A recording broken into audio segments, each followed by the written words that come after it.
중국 경제가 성장의 정점을 지나서 이제 내리막으로 접어들었다는 이른바 피크 차이나 논쟁도 격화되고 있죠. 피크 차이나. 피크 차이나. 네. 그런데 이런 중국의 침체는 어쨌든 중국의 침체잖아요. 우리나라와 관련이 없으면 우리가 이렇게 관심을 많이 기울일 필요도 없는데 있지. 문제는 우리 경제에도 매우 좋지 않은 영향이 예상되고 있죠. 그럼요. 네. 자, 그러면은 왜 침체에 빠지고 그리고 피크 차이라는 말하는 것처럼 앞으로도 계속해서 안 좋아질 거다라는 이야기가 요즘 나올까요? 그 얘기를 오늘 나눠보도록 하겠습니다. 네, 알겠습니다.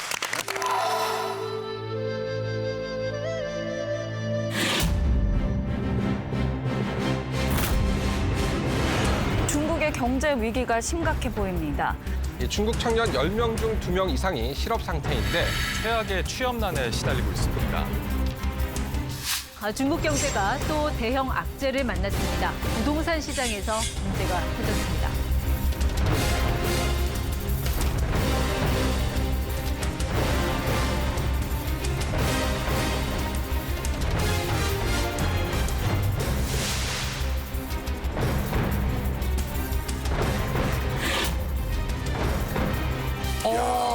사실 네. 쌤과 함께를 우리가 쭉 해오면서 그동안 항상 내용에서 자, 미국 말고 또 떠오르는 곳이 어딜까요? 항상 중국. 맞아요. 뭐가 또 맞아요. 있는데 어딜까요? 중국. 야, 무섭다 중국. 이랬는데 오늘 갑자기 주제가 중국 위기. 끝인가 뭐 이렇게 되니까 네. 낯선데 진짜. 낯설어요. 야. 아니 근데 아까 전에 나왔지만 중국 청년 실업률이 21%가 찍혔잖아요, 쌤. 네, 제가 네. 어디서 보니까 중국 당국이 공식적으로 이제 발표 안 하겠다. 좀 오류가 있다. 우린 발표 안 하겠다. 이렇게 얘기했다고 들었거든요. 네, 맞습니다. 그 말씀대로 중국이 6월까지는 청년 실업률을 발표하다가 네. 갑자기 7월부터 발표를 중단하거든요. 아, 그럼 뭔가 우리가 굉장히 심각할 거라는 생각이 들죠. 뭐가 있구나. 그래서 지난 6월 중국의 청년 실업률은 네. 21.3% 역대 최고치를 기록했고요. 네. 근데 이게 보시면은 코로나 이전 2019년이나 2018년에는 한 10% 정도예요. 근데 이게 단 3년 만에 두 배가 떠 올랐다는 거잖아요. 굉장히 급박한 실업률 상승, 청년 실업률 상승이라고 할 수 있습니다. 특히 올해 또 문제가 되는 게 뭐냐면은 올해 중국 대학의 졸업생 숫자가 역대 최고인 1,187만 명에 달합니다. 1,000만 명이 졸업생은 많은데 단위가 달라버리네 우리가. 네, 그렇죠. 그럼 한 200만씩 노는 거예요 지금. 네네. 산수, 수학이 아주 빠르십니다. 이런 걸로 그렇죠. 칭찬을 받으시나요? 심지어는 네. 실업률이 지금 보여드린 실업률보다 훨씬 더 높다는 이야기도 있습니다. 어느 정도나. 베이징대 교수의 어떤 신문 기고에 의하면 실질적인 청년 실업률이 46.5%에 달한다고 합니다. 50%에 가까운 거죠. 근데 청년들 입장에서는 실업률이 거의 50%면 사실은 자기들이 발버둥 친다고 뭔가 또 되는 입장은 또 아니잖아요. 네, 그렇습니다. 슈카 씨 말씀대로 중국 청년의 입장에서는 굉장히 어려운 상황에 봉착한 거죠. 중국 경제 상황이 얼마나 안 좋길래 이런 일들이 일어나는 거예요? 네, 아주 핵심적이고 좋은 질문을 주셨습니다. 우리가 단기적으로 경제를 얘기할 때 항상 언급해야 되는 세 가지 지표가 있습니다. 세 가지. 첫 번째는 소비, 두 번째는 투자, 세 번째는 수출.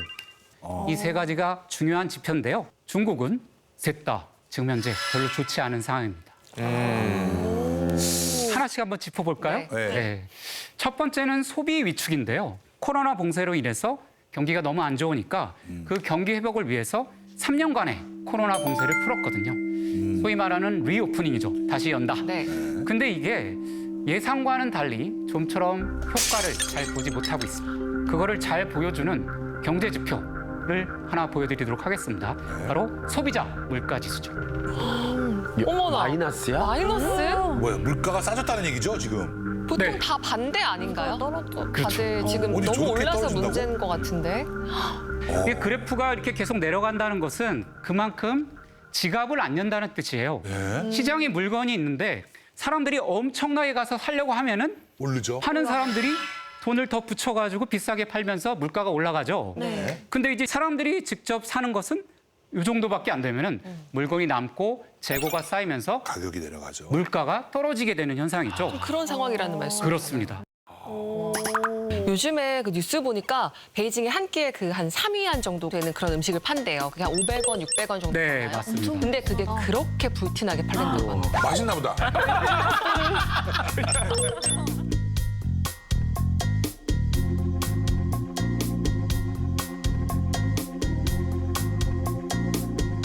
근데 그러면 이런 게 그만큼 뭔가 지금 어느 정도 소득이 있다라고 해도 그 지갑을 안 열고 있다라는 뜻이잖아요. 그게 왜 그런 네. 거예요? 원래 중국은 소비보다 저축을 많이 하는 나라예요. 그 이유는 사회보장 제도가 아직 좀 미비하거든요. 아하. 그래서 은퇴 후 생활을 개인이 좀 다 담당해야 되든 그러다 보니까 소비보다는 저축을 하면서 미래를 준비했던 거죠. 근데 코로나가 왔어요. 그런 상황에서. 네. 코로나가 오니까 많은 사람들이 실직하고 많은 자영업들이 파산하고 그나마 살아남은 노동자들도 임금이 삭감되죠. 그러니까 전체적으로 중국 사람들의 소득이 줄게 됩니다. 그리고 소비를 할 수 없죠. 앉아서 많이 갔는데. 소비가 안 되니까 기업 투자도 안 되고 생산도 줄고 GDP도 줄고 실업률도 늘어나고 이런 상황이라고 할 수 있죠. 그리고 특히 네. 2020년에 중국 정부에서 공동무유 정책이란 걸 본격적으로 하기 시작하거든요. 즉 한마디로 다 같이 잘 살자라는 중국 정부의 정책입니다. 일종의 균형 정책, 소득 균형 정책이라고 볼 수 있는데요. 아니 근데 쌤 공동부유가 말은 되게 좋은데 공동부유를 하기 위해서 지나치게 잘 나가는 애들을 때려갖고 그거를 뭐 이렇게 아래로 퍼뜨리는 뭐 이런 걸 하다 보니까 오히려 발견을 미쳤다. 제가 이런 말도 들었거든요. 아, 네, 역시 슈카 씨가 명성대로 아주 잘 알고 계십니다. 자리를 좀 바꿔도 될 것 같은데요. 그 정도는 아닌데. 같이 옆에서 얘기해보면 그건 아니에요. 옆에서 약간 개그맨에 가까워지고 있습니다. 원래는 보통 세금을 좀 고소득층한테 걷어서 그쵸. 그거를 저소득층에게 이렇게 이전하는 것이 우리가 알고 있는 소득 균형 정책입니다. 네.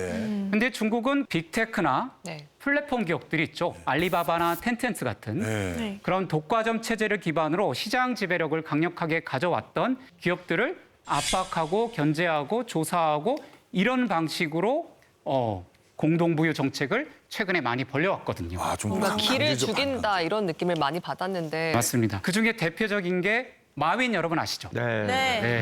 마윈은 정말 유명한 그 중국의 민간 기업가를 대표하는 대표자입니다. 근데 중국에서는 심지어 약간 재물의 신, 뭐 그런 분인데요. 이게 언제부터 이분이 공식 석상에서 잘 안 보이게 되었어요. 아하. 그 계기가 있었습니다. 어떤 계기가 있었냐면 2020년에 중국 정부의 핀테크에 대한 규제를 공개적으로 좀 비판을 해요. 어이쿠. 中国不是金融系统性风险，因为中国金融基本上没有系统，我们必须改掉今天金融的当铺思想，要依靠信用体系的发展。